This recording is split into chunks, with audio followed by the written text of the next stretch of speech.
여러분, 오늘 본문 말씀에 나와 있는 이 고린도 교회라고 하는 교회는 헬라의 중심 도시였고 그 당시에는 국제 도시였습니다. 이 고린도 지역이라고 하는 곳에는 여러분 두 개의 큰 항구가 있었기 때문에 소아시아와 유럽을 자유롭게 넘나들 수 있었고, 그리고 많은 교육들이 이루어졌던 곳이죠. 다양한 사람들이 모이고 또 다양한 사람들이 거기에서 상거래를 행하기도 하고 다양한 문화가 거기에 있었어요. 그러나 고린도 교회의 가장 큰 문제는 신전을 중심으로 한 극심한 성적인 타락과 우상 숭배가 가득했던 곳이 고린도입니다. 그럼에도 불구하고 그곳에 하나님의 복음이 전해지자 어김없이 그곳에 교회가 생기고 부흥의 역사들이 일어났어요. 다양한 사람들이 만나서 다양한 은사 속에 부흥도 있었지만 사실은 교회에 많은 문제도 있었습니다. 3장부터 마지막 장까지 거의 문제에 대한 이야기들을 하고 있어요. 여러분, 우리들이 꼭 기억해야 될 것은, 여러분, 사람이 있는 곳에는 늘 문제가 있다는 것을 기억해야 됩니다. 그건 교회에도 사람이 있기 때문에 문제가 있습니다. 그것 때문에 실족하면 아직도 교회가 어떤 곳인지 잘 이해하지 못하시는 분들이죠. 사도 바울이 바울서신이라고 하는 것을 썼어요. 교회마다 편지를 보냈죠. 편지를 보냈던 이유는 다른 것이 아니라 다 예외 없이 그 교회마다 문제가 있었기 때문에 그 문제를 조정하고 통합하려고 했었던 의지 때문에 성령의 감동을 받아서 편지를 보냈습니다. 우리의 이 모임은 교회 공동체죠. 그래서 교회에게 보낸 거예요. 그러나 우리가 흔히 교회가 우리 자신이라고 할 때 바울 서신을 우리가 읽는 태도는 어떠냐면 그 문제가 나 개인의 문제이며 공동체의 문제라는, 특별히 나에 대한 문제라고 하는 관점에서 그 편지를 읽어내야 됩니다. 그러면서 내가 어떠한 존재인지, 복음 안에서 내가 어떻게 삶을 살아야 되고 내 삶을 조정해야 되는지를 깨닫는 것이 그 바울 서신을 읽는 가장 큰 목적이에요. 그 중에 내가 누구인가 그 서신을 통해서 보아야 되는 것이죠. 결국 나에게도 문제가 있는 존재다라고 하는 거예요. 우리 교회 안에도 당연히 어떤 여러 가지 문제가 있을 수밖에 없다는 것이죠. 고린도전서 3장에는 고린도 교회의 첫 번째 문제를 다루고 있는데, 그 문제는 다름이 아니라 오늘 3절에서 명확하게 말씀하고 있는 육에 속한 자들의 행동 때문에 교회가 문제가 생겼어요. 자, 3절을 제가 읽어드립니다. 너희는 아직도 육신에 속한 자로다. 너희 가운데 시기와 분쟁이 있으니 어찌 육신에 속하여 사람을 따라 행함이 아니리요. 자, 여기에 안타까운 사도 바울의 심정이 담겨져 있는 문구가 있는데 그것이 아직도라는 거예요. 아직도. 어떻게 너희들은 아직도 육에 속한 자냐라는 거예요. 여러분, 여기에 나와 있는 육에 속한 자는 예수를 믿지 않는 교회 밖의 사람이 아니라 지금 고린도 교회 안에서 함께 예배하고 있는 사람들 중에 육에 속한 자라는 거예요. 분명한 것은 예수 믿는 사람들 중에도 여전히 육에 속한 사람이 있다는 것이죠. 우리에게도 있습니다. 아직도, 안타까운 편이죠. 아직도 육에 속한 자들, 예수를 믿기는 하나 여전히 세상의 방식대로 생활하고 세상의 방식대로 생각하는 사람들, 세상의 가치를 추구하는 사람들, 아직도 육에 속한 자라는 거예요. 그 세속적인 본성을 버리지 못한 사람들이 행하는 행동 때문에 교회에 문제가 왔는데, 그 현상이 뭐냐면 시기와 분쟁이라고 성경은 나와 있어요. 시기와 분쟁. 시기는 시샘이고 여러분 적대감이에요. 그 시기가 적극적인 결과로 나온 것이 무엇이냐면 분쟁, 분열, 교회가 갈라지는 거예요. 그런데 오늘 3절을 자세히 읽어보면 시기와 분쟁의 가장 근본적인 이유가 뭐냐면 사람을 따라 행함이라 라고 나와 있어요. 사람을 따라 행함이라. 이것이 가장 큰 문제인 것이죠. 여러분, 사람을 따라 행한다는 것은 쉽게 얘기하면 사람에게 줄을 서는 것을 의미합니다. 어떤 그 사람에게 줄을 서서 결국 줄을 섬으로 통해서 공동체 안에서 자신의 지위를 확보하고자 하는 행동이에요. 성경은 그것을 육에 속한 자들의 행동이라고 말씀하고 있어요. 사람을 따라 행하는 것이에요. 그것 때문에 교회가 성장하지 못하고 분열하고 시기와 분쟁이 교회 안에 가득하게 됐다는 것입니다. 어떤 이는 나는 바울을 잘 안다. 나는 그래서 바울파다. 어떤 이는 아볼로가 어떤 일을 한지를 알고 나와 그는 관계가 있으면 나는 그를 잘 안다. 그래서 아볼로파가 되었어요.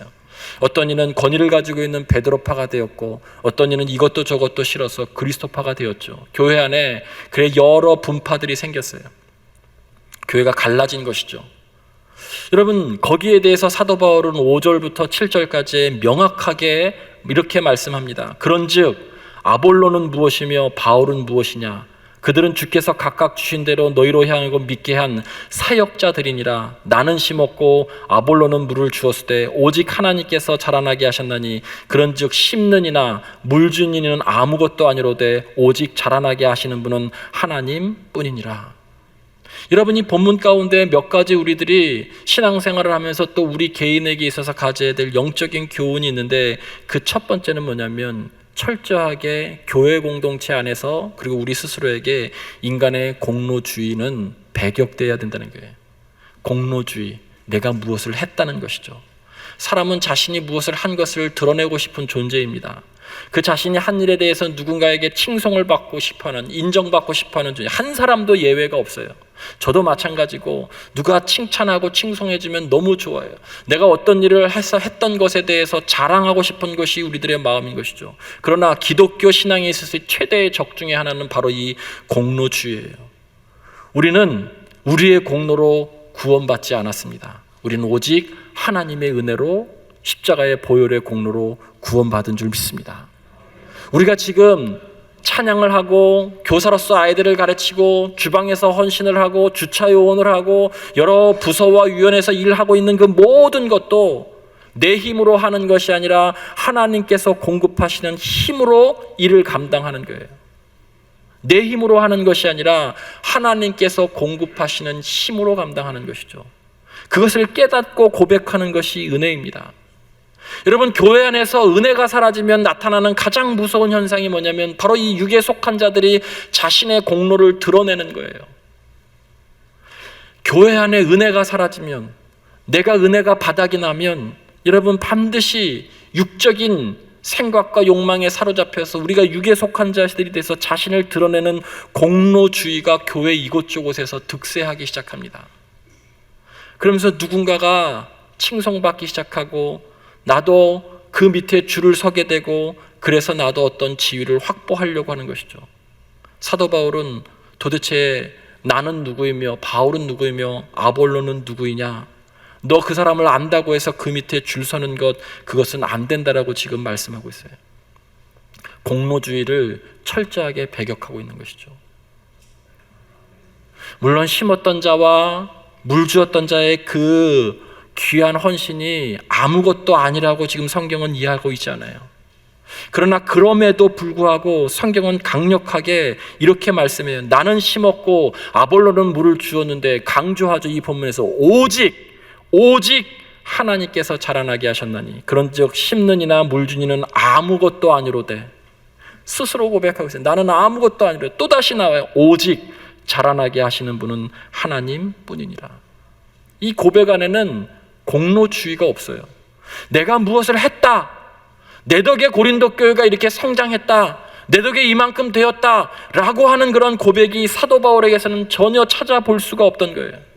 반대로 내가 무엇을 했기 때문에 우리 교회가 이만큼 되었다, 내가 무엇을 했기 때문에 그래도 이만큼 성장하지 않았느냐라고 이야기하는 것은 육에 속한 자들의 태도이고 교회의 분열을 가지고 오는 것이고, 그것은 성경에서 이야기하고 있는 어린아이 같은 행동이고 공로주의라는 거예요.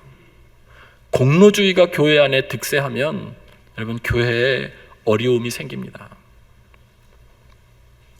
오직 하나님의 은혜만이 교회를 영적으로 성장시킬 수 있는 줄 여러분 믿으시길 바랍니다. 교회는 바로 이 은혜로 세워졌고 은혜로 성장하는 모임임을 기억해야 됩니다. 오늘 본문을 잘 읽어보면 나는 심었고 아볼로는 물을 주었고, 다 과거형이에요. 과거형. 나는 심었고 아볼로는 물을 주었고, 이 과거형으로 쓰이는 이유는 여전히 지금도 일하고 계시는 분은 하나님이시라는 거예요. 반대로 이야기하면 이런 것이죠. 나는 심고 지나간 사람이고 아무리 큰 일을 했어도 아볼로는 결국 물을 쥐고 지나간 사람이에요. 바울과 아볼로의 그 중간에 공백기의 그 혼란한 가운데에서도 아무것도 하는 것 같지 않지만 하나님은 여전히 그 안에서 계속 일하고 계셨다는 거예요. 하나님은 계속 혼란 가운데에서도 일하고 계셨고 자라나게 하셨다는 거예요. 오직 하나님께서 그렇게 하셨다는 거예요.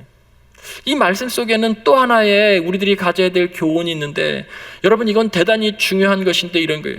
내가 심은 것을 꼭 내 때에 열매 맺어서 거두겠다는 생각도 공로주의라는 거예요. 조급함이죠. 내가 어떤 사역을 하고 열심히 했는데 그 사역이 열매 맺기를 바라는 그런 조급함, 공로주의예요. 예를 들자면 그러면 내가 어떤 부서의 부장이 됐을 때 내가 시작한 그 일이 반드시 내 때에 어떤 결과물이 나오고 열매를 맺기를 원하는 것, 인간의 공로주의라는 거예요. 그것 때문에 힘들고 피곤하고 갈등이 생기고 어려워질 수 있다는 거예요. 특히 조심해야 될 것이 선교지예요. 선교지. 여러분 선교지에 그렇게 복음이 뿌려지기는 하지만 열매 맺는 것이 하루아침에 되는 것이 아니죠. 근데 우리는 왜 결과물이 나오지 않느냐, 왜 신자가 나오지 않느냐, 무엇이 이렇게 되어지지 않느냐, 이렇게 우리가 반문할 수 있지만, 여러분 우리가 심은 것이, 누군가가 심은 것이, 물 주었 것이 그 시대에 열매를 거두고 볼 수도 있지만 그렇지 않을 수도 있어요. 아니 어쩌면 훨씬 더 그것을 보지 못하고 다음 때에 여러분 그 열매를 거두거나 볼 수 있을 수도 있어요. 우리의 인생도 그래요. 내가 심은 것 꼭 내가 거두어내겠다라고는 그 조급성 때문에 결국 모든 것이 어려워질 때가 얼마나 많습니까? 오늘 본문 말씀 가운데 하나님께서 자라게 하셨다라고 하는 이 자라남 속에는요, 그냥 자라나는 것, 그것만 있는 것이 아니라 그 안에 모든 것이 함축되어 있어요. 식물로 예를 들자면 그 자라남을 위해서 따뜻한 햇빛도 있었고요, 물도 있어야 되고요, 비바람도 있어서 든든해져야 되고요, 어떨 땐 폭풍우를 만나기도 하고 어떤 때는 흔들리게 만드는 심한 바람들이 있었기도 해요. 이 모든 것, 이것이 자라남의 요소예요. 이것이 있었기 때문에 든든해지고 강해지는 거예요. 하나님의 교회도 더욱 마찬가지예요. 여러분 우리 교회가 137년의 역사 속에 이 나라 이민족과 사회를 위해서 또 소외된 이웃을 위해서 얼마나 많은 귀한 사역들, 일들을 감당했는지 몰라요. 여러분 정말 많은 일들을 했어요. 어떤 일을 하기 위해서, 어떤 사역을 하기 위해서 헌신된 사람들이 모였어요. 기쁘게 모여서 그 사역을 더 잘 감당해보고자 서로 의견을 나누다가 그만 의견의 다름으로 인해서 의견 충돌이 생기기도 하고, 그것 때문에 또 시험에 들기도 하고, 그것 때문에 빨리 진척돼야 될 일들이 진척되지 못하고 늦어지기도 해요. 그러나 여러분 이 모든 과정이 지나고 난 다음에 그것을 잘 견뎌낸 사역들만이 아직까지도 진행되어져 있고 그 사역은 더욱 단단해지는 거예요. 그냥 모든 일들이 이 자라남 속에 그냥 햇볕만 받아서는 여러분 결코 든든해질 수 없다는 것을 이 성경은 암시하고 있는 거예요. 우리 교회가 여지껏 그렇게 와서 든든해진 거예요. 우리 교회 안에 있는 사역들이 그렇게 와서 든든해지고 성장하고 성숙한 것이죠. 갈등과 고통과 의견 충돌 이런 것들이 없이 자라난 것은 사실은 아무것도 없어요. 그 과정을 다 모두 다 겪은 거예요. 나는 심었고 아볼로는 물 주었을 때 오직 자라나게 하시는 분은 하나님이시다. 이 자라남 속에는요, 여러 가지 고통스러운 순간들과 일과 갈등들이 분명히 내재되어 있었어요. 그러나 그것을 잘 견뎌 왔기 때문에 여기까지 온 줄 믿습니다. 든든해지고 단단해져서 그 든든함을 통해서 더 확장할 수 있는 기초를 다질 수 있었던 거예요.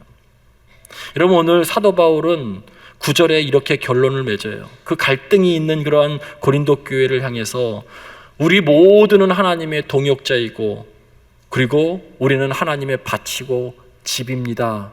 여러분 이게 무슨 뜻이에요? 우리 모두는 하나님의 동역자다라고 하는 이 뜻에는 상대방 너가 나에게 필요하다는 거예요. 우리 교회 공동체를 위해서 필요하다는 거예요. 반대의 의견을 내는 사람도 필요하다는 거예요. 의견에 다름이 있는 사람도 존중해야 된다는 거예요. 그도 나의 함께 일하는, 여러분 밭이라고 하는 것은 일하는 곳이잖아요.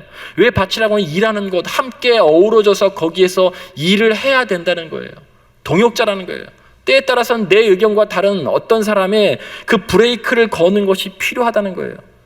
그래야만 한 번 더 진중하게 생각해보고 신중해지고 점검해보고 더 단단해지는 거예요. 그것을 배격할 일이 아니라 그도 나의 동역자라는 거예요. 이게 성숙한 신앙의 자세인 거죠. 집이 뭐예요? 집. 왜 또 집이라고 했을까요? 집 안에는요, 부모님도 계시지만 자기 중심적인 어린아이도 있어요. 오늘 본문에 나오는 어린아이. 자기 중심적이고 자기밖에 모르고 인정받기를 원하고 자기에게만 잘해주고 자기만 드러나기를 원하는 이 어린아이 같은 그런 아이들도 있다는 거예요. 여러분, 그렇다고 해서 어린아이가 고집을 부리고 자기 마음대로 한다고 해서 부모님이 그 어린아이를 내치시겠어요? 그럴 수 없다는 거예요. 그도 필요한 존재라는 거예요. 그래서 여기는 하나님의 집이다라고 이야기하고 있어요. 우리 모두는 다 서로에게 필요한 존재고 공동체에 필요하다는 거예요. 설령 나랑 의견이 다르다 할지라도 바울과 아볼로의 역할이 다르지만 그 다른 역할로 인해서 고린도 교회가 더욱 든든해지고 견고해진 거예요. 우리 교회도 그런 다양한 의견들이 조율되고 통합돼서 그 안에서 하나님의 뜻을 구하는 과정 가운데 여기까지 왔고, 그래서 더욱 든든해지고 건강한 교회가 되는 거예요. 여러분, 파란불만 있으면, 따뜻한 햇빛만 있으면, 특별히 여러분이 자가용 운전할 때 파란불만 있으면 여러분 질주하게 되는데, 그것은 반증하는 것이 뭐냐면 대형 사고가 기다리고 있다는 것이에요. 대형 사고가 기다리고 있다는 것. 때로는 우리 인생 가운데, 우리의 일들 가운데 여러분 빨간불도 있어야 되는 거예요. 그래야 멈춰서서 내가 잘 가고 있는지, 지금 너무 본능적으로 그렇게 막 질주하고 있지 않는지 여러분 점검할 수 있는 거예요. 잠시 멈춰서서 생각할 수 있는 주황불도 필요한 거예요. 그렇게 제동을 거는 빨간불 같은 사람도 있고 주황불 같은 사람도 있는 거예요. 함께 어우러져서 동역자의 마음으로 바라보고 여러분이 그렇게 함께 일하는 거예요. 시험에 들 일이 아니라는 거죠. 그것을 가지고 교회가 분열되는 것은 여전히 우리가 아직도 육에 속한 자라는 거예요. 그래서 사도 바울은 아직도라고 하는 안타까운 심정으로 삽니다. 아직도 우리 안에 육에 속한 자가 있다는 거예요. 아직도 그렇게 은혜의 시각에서 바라볼 수 있는 그런 영적인 관점을 가지지 못한 사람들이 여전히 있어서 사람 밑에 줄을 서고 자기의 공로를 나타내고 내 밑에 줄 서라라고 하는 그런 분위기가 교회 공동체, 고린도 교회 공동체 안에 가득했다는 거예요. 모든 교회에 있을 수 있는 아주 위험한 요소이죠. 공로주의.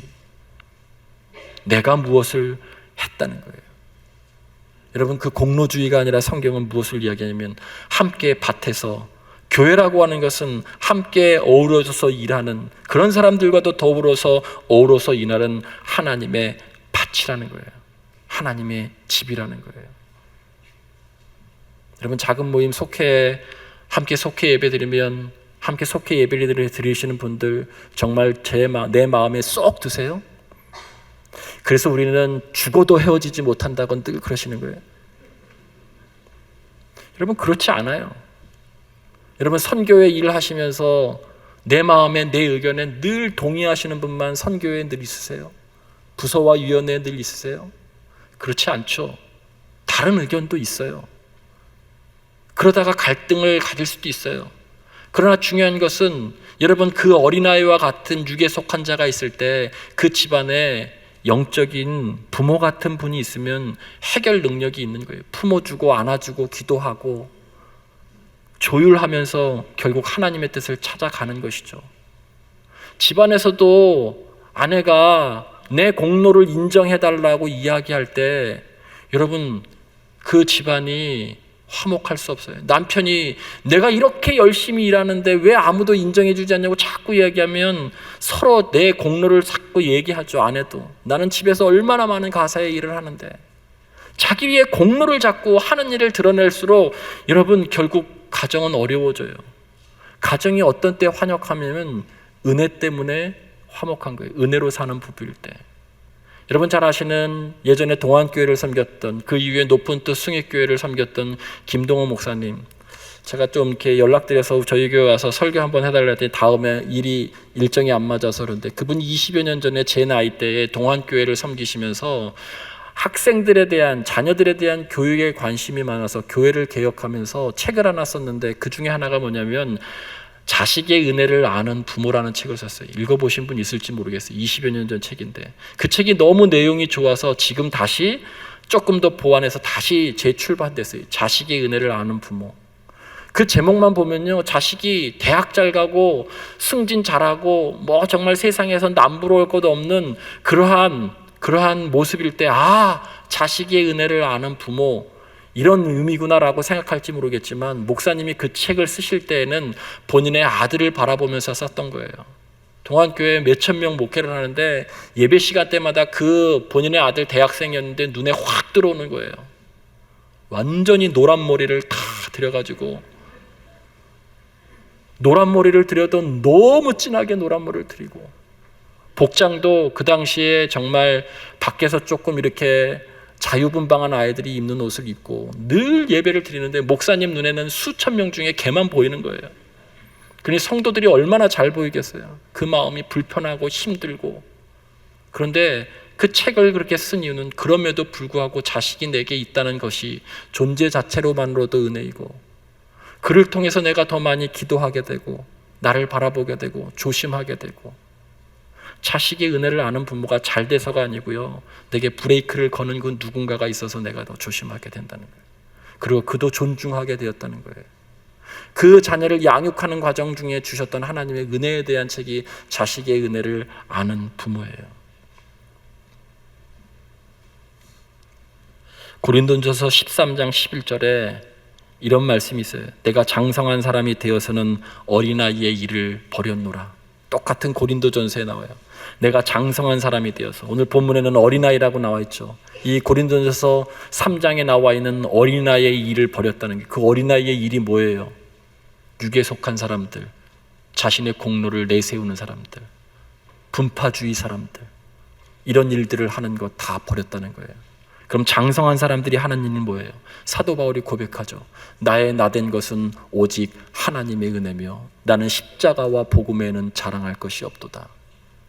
나는 십자가 외에는, 십자가의 보혈의 공로 외에는, 하나님의 은혜 외에는, 나의 나된 것은, 그 은혜 외에는 자랑할 것이 없다고 고백하는 사람들이 그리스도 안에서 장성한 사람이라는 거예요.